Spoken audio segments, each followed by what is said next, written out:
पाकिस्तान के जनरल आसिम मुनीर चौतरफा घिर गए हैं क्योंकि अगले 48 घंटों में पाकिस्तान 4 टुकड़ों में बंटने वाला है। इसलिए पाकिस्तान की सेना अपने ही आवाम पर बरसा रही है बम। जी हां, बलूचिस्तान में ऑपरेशन शाबान नाम से शुरू हुए इस कार्रवाई में पाकिस्तानी सेना, फ्रंटियर कोर और बलूचिस्तान पुलिस एयर स्ट्राइक और ग्राउंड ऑपरेशन कर रही है। एक हफ्ते में 105 से ज्यादा अलगाववादियों के मारे जाने की खबरें हैं। सवाल उठ रहा है कि पाकिस्तान अपने ही इलाके में इतनी भारी बमबारी क्यों कर रहा है। दरअसल बलूच लिबरेशन आर्मी जैसे अलगाववादी संगठनों ने पाकिस्तानी फौज की नाक में दम कर रखा है। कोयटा जिले में एक पुलिस चौकी पर हमला हुआ जिसमें 9 अधिकारियों की मौत हो गई। इसके अलावा 18 जवानों की हत्या और अपहरण की घटनाएं भी हुई हैं। ऑपरेशन शाबान की तरह सिर्फ ग्राउंड ऑपरेशन नहीं बल्कि पाकिस्तानी एयरफोर्स संदिग्ध ठिकानों पर बमबारी भी कर रही है। फ्रंटियर कोर और बलूचिस्तान पुलिस के साथ मिलकर बड़े पैमाने पर सर्च ऑपरेशन चलाए जा रहे हैं। सुरक्षा बलों का दावा है कि उन्होंने कई आतंकवादी ठिकानों को नष्ट कर दिया है। हालांकि स्थानीय बलूच संगठन और मानवाधिकार कार्यकर्ता इस अभियान की आलोचना कर रहे हैं। उनका कहना है कि इससे निर्दोष नागरिक भी मारे जा रहे हैं और जबरन गायब किए जा रहे हैं। वहीं दूसरी ओर दर्शकों, पाकिस्तान के कब्जे वाले कश्मीर में आजादी के लिए जन क्रांति का आगाज हो चुका है। पीओके 15 जुलाई को पाकिस्तान में आर पार के मूड में है। ज्वाइंट अवामी एक्शन कमेटी यानी ज्वाइंट जैक ने फाइनल फरमान सुना दिया है। अगर हमारी मांगें नहीं मानी गई तो 15 जुलाई को पाकिस्तान की संसद से पीओके के नेता आजादी का ऐलान कर देंगे। पीओके से निकली क्रांति की चिंगारी इतनी विस्फोटक है कि इस्लामाबाद को जलाकर राख कर सकती है। शहबाज शरीफ टेंशन में है, मुनीर का ब्लड प्रेशर बढ़ा हुआ है। उधर पाकिस्तान में जमीयत उलेमा इस्लाम पार्टी के चीफ मौलाना फजलुर रहमान ने भी बोल दिया कि अब तो बलूचिस्तान पाकिस्तान के हाथ से निकल गया है। जरा ज्वाइंट अवामी एक्शन कमेटी के जो नेता हैं वो पीओके को लेकर क्या कह रहे हैं, आइए आपको सुनवा देते हैं। 78 साल जैसा कि ये चूरन बेचा गया कि हम श्रीनगर को आजाद करवाएंगे। पुत्र है चूरन पुराना हो गया। रावला कोट तू जरा पिंडी टाइम ना डब्बा जाना ना उसने चूरन बेचो हूं चूरन तो सारा कश्मीरी को ऐसा कोई चूरन ना ले लगे। असा की तुसा है असा कश्मीर आजाद कर असा 78 साल श्रीनगर की ट्रक नहीं पत्ती मगर लाई रखा। 78 साल पहली बारी जिले असा है कि कुछ अरसे श्रीनगर की छोड़ दो, आजाद कश्मीर की तरफ भी तवज्जो दो। जिसकी तुसा आजाद आने हो असा ते कौन आने सा ये आजादी है। लोगों आटा मंगया ता कोली, बिजली मंगी ता कोली, पानी मंगया ता कोली, हुक्मरानी मंगी ता कोली, लेकिन उन कोली खाली खान न लगे।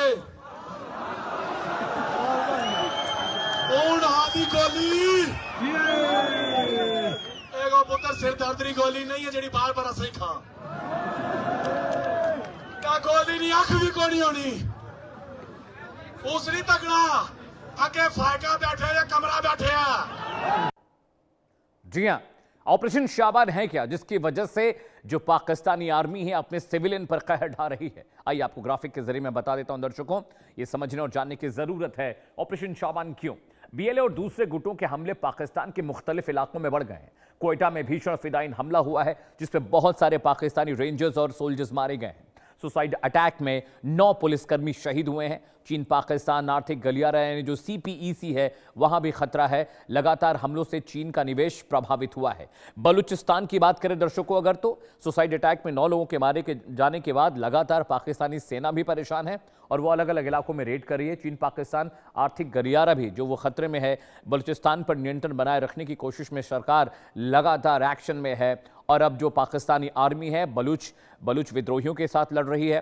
तहरीक तालिबान पाकिस्तान के साथ अफगानिस्तान बॉर्डर पर लड़ रही है और पीओके के हालात जो दर्शकों आप जानते हैं, पीओके में भी 48 घंटे के बाद ज्वाइंट अवामी एक्शन कमेटी ने ऐलान किया कि वो खुद को आज़ाद कर देंगे, आज़ादी का ऐलान कर देंगे पाकिस्तान की जानिब से और वो कह रहे हैं कि वो भारत का हिस्सा बनना चाहते हैं। अगले ग्राफिक्स पर आते हैं। ऑपरेशन शाबान आपने समझ लिया, अपनी ही जनता को मार रहे हैं, अपनी जनता को टेंशन दे रहे हैं, अपनी ही जनता को टॉर्चर कर रहा है पाकिस्तान। अगले ग्राफिक्स पर आते हैं। जी हां, ऑपरेशन शाबान क्या आपको मैंने बता दिया। अब वहां पर क्या चल रहा है दर्शकों, यह भी आपके लिए जानना बहुत जरूरी है। वहां पर क्या दिक्कतें हैं, क्या परेशानियां हैं। Kanchan please play the next graphics. जी हां, ज्वाइंट अवामी एक्शन के बयान में टेंशन में मुनीर है क्यों 8 साल से हमें श्रीनगर की आज़ादी का सपना दिखाया गया। ये ज्वाइंट अवामी एक्शन कमेटी कह रही है कि उनको कहा गया कि आज़ाद हो जाएगा पाकिस्तान ऑक्युपाइड कश्मीर, लेकिन ऐसा हुआ नहीं। अब ये नारा लोगों को स्वीकार नहीं है। सरकार उन पर जाती कर रही है, उन पर कहर ढा रही है। पब्लिक पर गोलियां भी चल रही। दर्शकों, जो अपडेट वहां से आ रहा है मैं आपको बता दूं, ज्वाइंट अवामी एक्शन कमेटी ने जो बातें कही, उन्होंने कहा कि आटा मांगा, जवाब में गोलियां मिली, वहां पर इंटरनेट बंद है, पानी की सप्लाई रोक दी है, दवाइयां नहीं मिल रही हैं, अस्पतालों में लोग जा रहे हैं तो उनका वहां पर इलाज नहीं किया जा रहा है, सरकारी मुलाजिमों को नौकरी से निकालने की धमकी दी जा रही है। जो स्थानीय समस्याएं हैं आज भी जस की तस हैं, यानी बेसिक जो नेसेसिटीज हैं वो पीओके की जो जनता है उसको नहीं मिल रही है। जनता बुनियादी सुविधाओं की मांग कर रही है, रोटी कपड़ा मकान के लिए अब पाकिस्तान ऑक्युपाइड कश्मीर की जनता तरस रही है। उन्होंने कहा कि हमने आपसे तंग आ चुके हैं, अब पीओके की आज़ादी हमारी मांग है। वो ये बात कह रहे हैं कि दिस इज अ टाइम कि अब पीओके पाकिस्तान से अलग हो जाना चाहिए, और वो कह रहे हैं कि जिस तरह से कश्मीर के लोग सुकून से रह रहे हैं वैसे ही हमें ही जिंदगी बितानी, हमें सारी सहूलियतें चाहिए जो भारत सरकार कश्मीरियों को देती है, लेकिन आप हमें नहीं दे पा रहे हैं। तो पीओके की आज़ादी वो चाहते हैं, हमारी मांग है कि पीओके एक अलग राष्ट्र बने, अलग मुल्क बने, लेकिन पाकिस्तानी सरकार रेजिम ये करने नहीं दे रही है। जी हाँ, आगे बढ़ते हैं। ज्वाइंट अवामी एक्शन कमेटी क्या है, इसके बारे में आपको जानना बहुत जरूरी है, जिसने ये आंदोलन बुलंद किया। जी हाँ, जम्मू कश्मीर ज्वाइंट अवामी एक्शन कमेटी इसका पूरा नाम है, जिसके नेता लगातार गिरफ्तार किए जा रहे हैं, उन पर जुल्म ढाए जा रहे हैं। इसका गठन दर्शकों साल 2023 में हुआ था, और गठन की वजह क्या थी? प्रॉपर्टी टैक्स से इसकी शुरुआत हुई, विरोध से, फिर सामाजिक मुद्दों ने इसमें सरोकार इनका हुआ, उसके बाद महंगाई जैसे मुद्दे थे, और जो बुनियादी ढांचे के विकास था वो इसमें आ गया। लोगों को नौकरी रोजगार देने के मसले में भी लगातार वहां बात होने लगी। तो जो पब्लिक की जरूरत की चीजें थी उसे लेकर ज्वाइंट अवामी एक्शन कमेटी ने आवाज बुलंद की, उस पर आवाज उठाई, और इसी वजह से अब आने वाले वक्त में चीजें और बेहतर वहां पर होती नहीं दिख रही थी। इस वजह से ज्वाइंट अवामी एक्शन कमेटी के नेताओं की धरपकड़ शुरू हो गई, क्योंकि उनके नेतृत्व में पीओके में एक बहुत बड़ा आंदोलन चल रहा था। जी हां, ज्वाइंट अवामी एक्शन कमेटी की प्रमुख मांगे क्या हैं दर्शकों, उनकी डिमांड्स क्या हैं, आइए मैं आपको वो बता देता हूं। जी हां, गिरफ्तार नेताओं और कार्यकर्ताओं की रिहाई, क्योंकि वहां पर पाकिस्तानी सेना ने नेताओं को गिरफ्तार किया, उन्हें टॉर्चर कर रहे हैं। महंगाई और टैक्स में राहत की वो मांग कर रहे हैं कि जो बेसिक चीजें हैं वो सस्ती की जाए, उन पर टैक्स का जो बोझ है वो कम किया जाए। बिजली, आवश्यक सुविधाओं की उपलब्धता की बात वो कर रहे हैं। पानी इलाकों में आता नहीं, बिजली वहां रहती नहीं, इंटरनेट बंद कर दिया गया, राशन इतना महंगा है, सरकारी सब्सिडी जनता तक पहुंच नहीं रही है, बिचौलियों से खा जा रहे हैं। इस तरह के डिमांड्स ज्वाइंट अवामी एक्शन कमेटी ने लिए। वो कहें प्रशासनिक जो नीतियां हैं, एडमिनिस्ट्रेटिव जो पॉलिसीज हैं, उसमें सुधार की वो लगातार मांग कर रहे हैं। उनका कहना है कि अगर स्थानीय लोग अच्छे से पेश नहीं आएंगे, लोगों को अधिकार नहीं मिलेगा, उनके हक का उन्हें नहीं मिलेगा, तो ये आंदोलन और मुखर और बड़ा और खतरनाक होगा। और बीता सवा महीने से पीओके के मुख्तलिफ इलाकों में यह आंदोलन चल रहा है। पुलिस और सेना के दबाए यह आंदोलन दब नहीं रहा है। बच्चे, बूढ़े, बुजुर्ग, हर कोई इस आंदोलन का हिस्सा है। आंदोलन तेज क्यों हुआ, आइए आपको ग्राफिक के जरिए मैं बता देता हूं। शौकत नवाज मीर की गिरफ्तारी के बाद वहां पर विरोध तेज हो गया। शौकत नवाज जब गिरफ्तार हुए तो ज्वाइंट अवामी एक्शन कमेटी के जो लोग थे वो सड़कों पर उतरे, और उनको जनता का साथ भी मिलने लगा। जी हां, पाक ऑक्युपाइड कश्मीर के कई शहरों में रैलियां निकाली गई, धरने किए गए, सरकार विरोधी बातें वहां पर होने लगी, जिसकी वजह से ये जो मसला है और बड़ा होता चला गया और दिक्कतें बढ़ती चली गईं, और इसी वजह से वहां पर सेना भी परेशान हुई। महिलाओं और युवाओं की बड़ी भागीदारी होंगे। आपने देखा बच्चे भी इस रैली का, इस प्रदर्शन का हिस्सा बच्चे भी हैं, और पाकिस्तानी सरकार के लिए यही मुश्किल है दर्शकों, क्योंकि उनको लगता है कि वो अपनी सख्ती से इस आंदोलन को दबा देंगे, लेकिन वो हो नहीं रहा है। अब्बासपुर में बड़ी जनसभा का दावा किया गया है। प्रदर्शन के दौरान वहां पर फायरिंग हुई। एक स्टेडियम में करीब 40,000 लोग थे, उन पर पाकिस्तानी सेना ने फायर किया। कई लोगों के जख्मी होने का दावा किया जा रहा है, कई लोगों को गोलियां लगी। करीब 100 के करीब लोग अब तक इस आंदोलन में मारे जा चुके हैं। शांतिपूर्ण प्रदर्शन पर अब बल प्रयोग का आरोप जो ज्वाइंट अवामी एक्शन कमेटी के नेता लगा रहे हैं। गिरफ्तारी से भी लोगों में बहुत गुस्सा है। प्रदर्शन रोकने के लिए सुरक्षा बलों की तैनाती की गई है। प्रशासन और प्रदर्शनकारियों में कई जगहों पर टकराव देखने को मिला, चाहे मुजफ्फराबाद हो, चाहे रावलाकोट हो, चाहे भिंभ हो। इन तमाम इलाकों में पब्लिक और सेना के बीच लड़ाई होती दिखाई दी। कुछ खास मेहमान मेरे साथ जुड़ने जा रहे हैं दर्शकों, उनसे भी हम चर्चा करेंगे इस विषय पर। स्वागत कीजिए मेजर जनरल अनुज माथुर साहब, is a defence expert. Doctor Manan Dwivedi मेरे साथ हैं, विदेशी मामलों के जानकार हैं। इसके अलावा अली अशरफ रत्ता साहब मेरे साथ है, पाकिस्तानी जर्नलिस्ट, वो भी मेरे साथ जुड़े हैं। आप सभी का बहुत बहुत स्वागत है। सबसे पहले आपके पास आ रहा हूँ माथुर सर, पीओके की स्थितियाँ, जो दावा पाकिस्तान के लोग या पाकिस्तानी डिबेटर्स कर रहे थे उसके खिलाफ जाती दिख रही हैं। हालात बहुत ख़राब हो गए हैं। आने वाले 48 आवर्स बहुत क्रूशियल हैं, क्योंकि उन्होंने कह दिया है कि हम खुद को आज़ाद घोषित करने जा रहे हैं। वहाँ के लोग कह रहे हैं बिजली पानी की दिक्कत हो गई है, उनको राशन सस्ता नहीं मिल रहा है, लेकिन पाकिस्तान के जो डिबेटर्स हैं, वहाँ के जो एनालिस्ट हैं, वो कहते हैं कि भाई सब्सिडी बहुत जा रही है, बिजली की सप्लाई रोक दी गई है, ट्रक वहाँ पर खड़े हैं जो राशन लेकर जा रहे हैं। इसके अलावा पीओके के एक्टिविस्ट जुड़े थे, उन्होंने कहा था गाड़ियों में हम अंडे और ब्रेड लेके जा रहे हैं, सेना के लोग वो भी छीन लेते हैं, वो भी हमें खाने को नहीं मिल रहा है। जय हिंद अमित। देखिए, पाकिस्तान में न केवल पीओजे के और भी कई जगह पर हालात जो हैं वो खराब हैं। देखिए, इंसर्जेंसी जब होती है उसकी कुछ स्टेजेस होती हैं, और ये ऐसी स्टेज के इंसर्जेंसी में पहुंच चुका है पाकिस्तान पीओजे के का हाल कि जब आप फुल ब्लोन आप गवर्नमेंट के खिलाफ और जो जो एस्टेब्लिशमेंट है उसके खिलाफ पूरी तरह से बाहर निकल करके आ जाते हैं, और पूरी तरह से आप जो कि आप देखिए बलूचिस्तान में अगर आप उसको अपना खुद का हिस्सा कहते हैं, और अगर आपको वहां पर गनशिप्स और बड़े बड़े हथियार और आर्टिलरी और इसका प्रयोग करना पड़ रहा है, तो मुझे लगता है ये बाकायदा इंसर्जेंसी की फाइनल स्टेज है, जबकि आप खुले एक तरीके के आर्म्ड कन्फ्लिक्ट में होते हैं एस्टेब्लिशमेंट के साथ। एग्जैक्टली वही हालत पीओजे के में है। देखिए, ये बार बार ये बात मैंने कही, बहुत पुरानी कहावत है कि if your tool box, the only tool in your tool box is a hammer, then everything looks like a nail. Pakistan की समस्या यही रही है कि पाकिस्तान हमेशा ये सोचता रहा कि एक दबाव करके, एक वहां पर बल प्रयोग करके किसी भी चीज का समाधान निकाला जा सकता है। यही उन्होंने 1971 में किया था बांग्लादेश के खिलाफ, कि पूरी तरह से जो एक्सेसिव फोर्स का एप्लीकेशन करो ताकि वो वहां के लोग टूटें और आपकी बात मानने पर बाध्य हो जाएं। वो हुआ नहीं, और आपने 1971 में क्या हुआ वो सबके सामने, पूरी दुनिया के सामने है। वही परिस्थिति बलूचिस्तान में, और वही की वही परिस्थिति अब पीओजे के में होती नजर आ रही है। अब देखिए, हालांकि ये कहना बहुत आसान है कि अलग हो जाएंगे, आजाद हो जाएंगे, ये हो जाएगा, वो हो जाएगा, बहुत सारी चीजें, बहुत सारे फैक्टर्स होते हैं इसके अंदर, लेकिन हाँ, हालत जो है वो बिगड़ती चली जा रही है। और उसका एक बहुत इंपॉर्टेंट जो वजह है उसकी ये है कि आप वहां की जो जेन्युइन कंसर्न्स हैं, उन जेन्युइन कंसर्न्स को आप नहीं एड्रेस कर रहे। और ये मैंने बात कई दफा कही है कि ये जो एनेक्सेशन हुआ था जम्मू एंड कश्मीर का, जो उन्होंने जबरन जम्मू एंड कश्मीर 1947-48 में कब्जे में ले लिया था, वो वॉलेंट्री एनेक्सेशन नहीं था। ये बार बार ये बात कहते हैं कि आजादी, कोई आजादी नहीं थी, आपने बल प्रयोग से उसको लिया। बिल्कुल जनरल साहब, मेरे पास वक्त बहुत कम है, 3 मेहमान है, मैं चाह रहा हूँ सभी को मौका मिल जाए बोलने का, आप साथ रहिएगा प्लीज। अली अशरफ रत्ता, मैं आपके पास आ रहा हूँ। मौलाना फजल रहमान ने जो बात कही, उन्होंने कहा कि बलूचिस्तान अब हाथ से पाकिस्तान के जा चुका है, वो आपके यहाँ के हैं, हमारे यहाँ के हिंदुस्तान के नहीं हैं। दूसरा, पीओके को लेकर लगातार मेरी और आपकी डिबेट होती है रत्ता साहब, वहाँ पर चीज़ें ठीक अगर हो रही होती तो अब तक शायद वो चीज़ें मुख्तलिफ इलाकों में जो दिक्कतें थी, आपने कहा कि हम सस्ती बिजली दे रहे हैं, सस्ता राशन दे रहे हैं, सारी सहूलियतें उनको मिल रही हैं, फिर भी यह आंदोलन इतना बड़ा क्यों होता जा रहा है? क्यों पॉलिटिकल वेंडेटा प्रिपेल कर रहा है?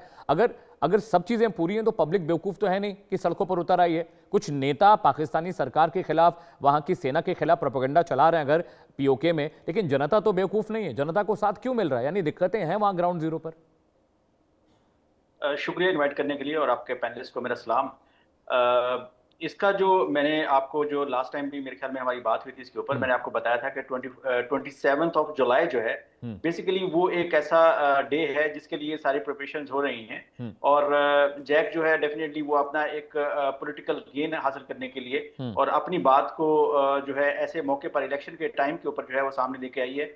और ये सब कॉन्टिनेंट में तमाम मुल्कों में ऐसा ही होता है कि आपके पास जो भी प्रेशर ग्रुप्स होते हैं वो इलेक्शन के दिनों के अंदर जो है वो एक्टिव हो जाते हैं, और वो जो भी उनका रोल होता है वो अदा करते हैं, और जब इलेक्शन हो जाते हैं उसके बाद जो है वो सारी चीज़ें अकॉर्डिंग टू द नेशनल वो सेटल हो जाती हैं। तो यहाँ पे आज़ाद कश्मीर के अंदर भी यही चल रहा है, और मैं शुरू से यही कह रहा हूँ कि जिस दिन इलेक्शन हो जाएंगे ये सारी चीज़ें आपको बैठती हुई नजर आ जाएंगी। आपने इससे पहले देखा जीपी में हमारे यहाँ पे इलेक्शन थे, वहाँ पर भी इसी तरह की स्ट्राइक्स थी, इसी तरह के कुछ ग्रुप थे, वो जो है वो अजीबोगरीब बातें कर रहे थे।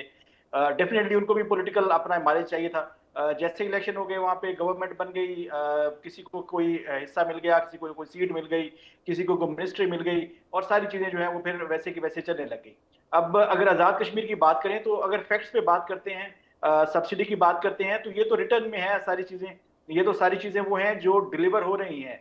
इसके ऊपर जो है आप इंडिया में बैठकर भी अगर आप गूगल करेंगे तो आपके सामने आ जाएंगी कि इस वक्त जो है वो पानी वहाँ पे, जो आपकी जो बिजली है वो कितनी सब्सिडाइज है, आटा कितना सब्सिडाइज है, जो दूसरी कमोडिटीज हैं वो कितनी सब्सिडाइज हैं। तो ये चीजें जो है ये कोई ऐसी चीज नहीं है जिसके ऊपर कोई पैनिक जो है वो, हाँ, जो इनकी लीडरशिप है वो आवाम को, आम जनता को वो इस लेवल पे ले जाते हैं कि जहां पे कैजुअलिटीज हो जाती हैं, वो उनको इतना इश्तिहार दिला देते हैं कि वो जो है अपनी वहाँ की लोकल जो पुलिस है, पुलिस के साथ वो मुठभेड़ में आ जाते हैं, या वो वहाँ पे लाठी चार्ज हो जाता है। और फिर ये हिली एरियाज हैं तो यहाँ पे कैजुअलिटीज के चांसेस ज्यादा इसलिए होते हैं कि यहाँ पे जो लैंडस्केप है वो उस तरह से जो है वो स्ट्रीट्स हैं, बहुत बहुत बड़ी वैलीज हैं। आपने देखा होगा कि ये एरिया पूरे का पूरा ऐसा ही है, तो वहां पे जो कैजुअलिटीज का जो होता है चांसेस वो ज्यादा होते हैं।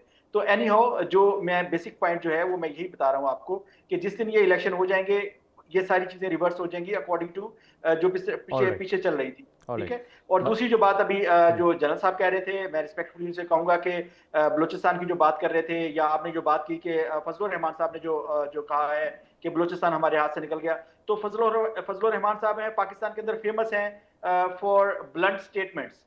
वो एक मौलाना हैं और वो अजीबोगरीब सी सूरत हाल इख्तियार कर लेते हैं जब उनकी कोई बात नहीं मानी जा रही होती। और ये हमारे यहाँ पे फेमस है कि जिस दिन उनको कोई परमिट मिल जाएगा या कहीं पे कोई लैंड उनको अलॉट हो जाएगी, उस दिन से जो है वो इसी गवर्नमेंट के इसी सारे स्टेटस के गुण गाने लग जाएंगे। तो इस तरह के बहुत से कैरेक्टर्स जो है वो आपके मुल्क में भी हैं। ठीक है रत्ता साहब, ठीक है, वो आपको पता है एक्टिव है, वो किस तरह की बातें रत्ता साहब पॉइंट टेकन, ज्यादा वक्त नहीं है, ज्यादा वक्त नहीं। रत्ता साहब मैं दोबारा चाह रहा हूँ कि एक बार और मैं बात करूँ आप लोगों से।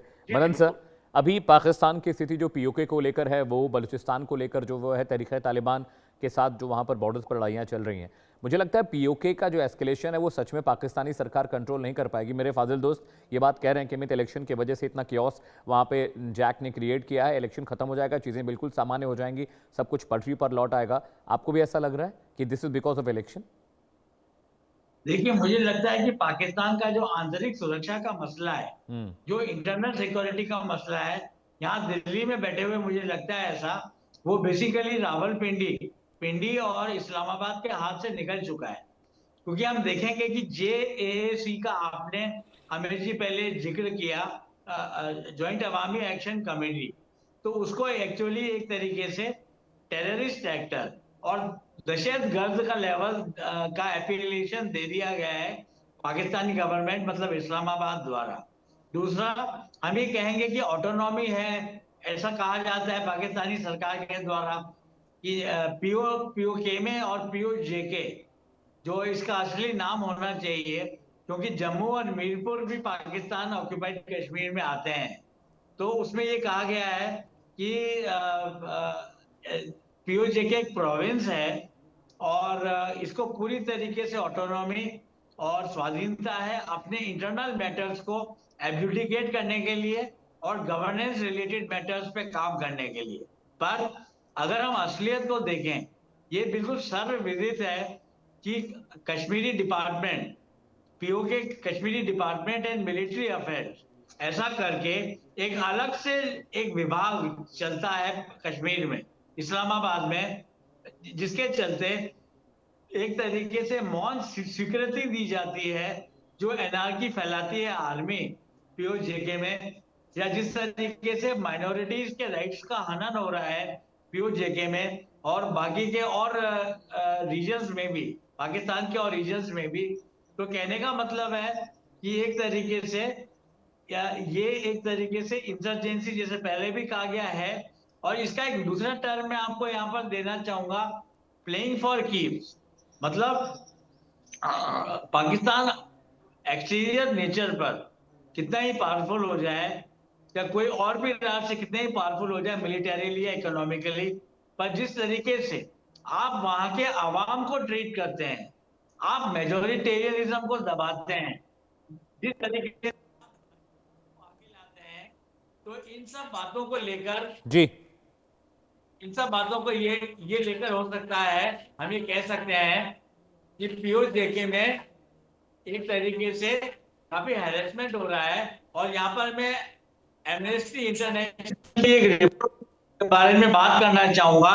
जो सबसे बड़ा जो डर है, सबसे बड़ा जो क्या कहते हैं एनोमली हो रही है POJK में, वो है एनफोर्स्ड डिसअपियरेंस।